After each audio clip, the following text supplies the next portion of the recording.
Hello, everyone, and welcome back to our daily updates on the war in Ukraine. This is October 2nd of 2022. Today has been a pretty slow news day for Ukraine. It looks like we're seeing a major escalation in Russian airstrikes and shelling, but that is likely not a permanent thing. It's probably a short, temporary increase. Zelensky has also announced that the city of Lyman, which we've been discussing a lot recently, has now been completely cleared of Russian soldiers, and the Ukrainian Ministry of Defense has released their estimate of Russian casualties so far, which is about 60,000 Russian soldiers dead. And of course, take that with several grains of salt.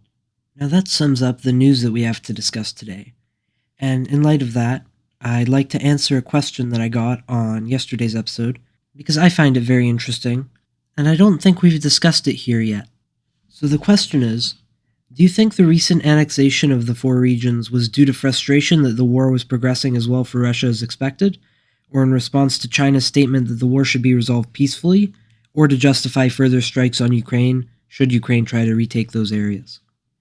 So, first of all, and I think there are a couple of reasons here, but I'm going to start with what I think is the least important, is it lends some level of credibility to Russia's nuclear threats, because as a general rule, most countries are not going to use nuclear weapons unless their homeland and their actual territory is under attack. But as I said, I think that's the less important reason. The annexations have gotten a lot of press recently, and obviously they are, of course, a big deal. But a lot more significant in the long term for Russia is the mobilization, which was also announced. And I think that the annexation is meant to justify the mobilization, and also as a way to say, look, we are accomplishing something. We're not just sending these people to die for nothing.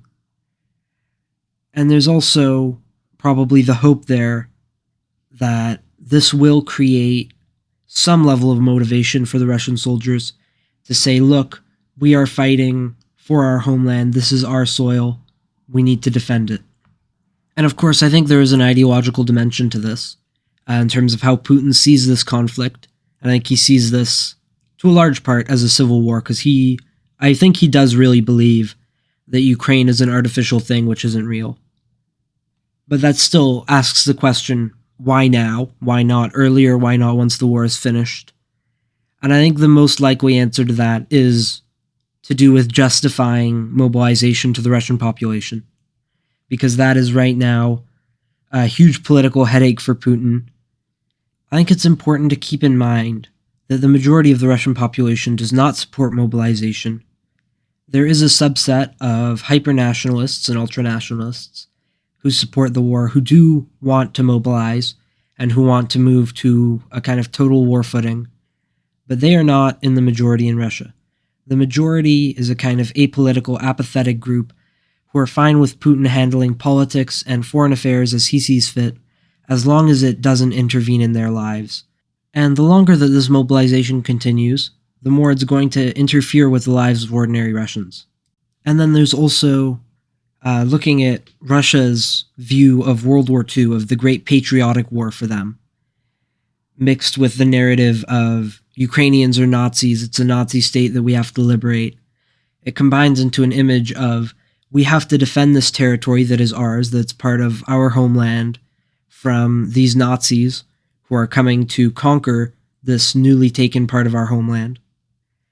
And I think it kind of appeals to a lot of Russian mythology and the way that they view the Second World War. I don't think it's going to work. I don't think it's going to be a big help to Putin or to the stability of his government or the success of mobilization. But I think that is the strategy here, and that's the reasoning behind the decision. And also, of course, like I said earlier, it also makes the threat of nuclear escalation in Ukraine a little bit more credible. But I think that's the main reason. And because Russia is such an important country, a lot of what they say is picked up by international press and shown to people in the West, people across the world. And we tend to assume, because of that, that at least a large portion of this is directed outwards towards us. And I think we underestimate often how much of it is actually meant to be directed to the Russian population and as internal posturing and internal propaganda. Even if it looks ridiculous to us, it may not look ridiculous to a lot of people inside Russia who are used to getting their news from the Russian government and from Russian state television. So that's a bit of a tangent there, but I think it's relevant here. So this ended up being a little bit longer than I expected it to be, but this has been updates from the war in Ukraine for October 2nd, 2022, and thank you for listening.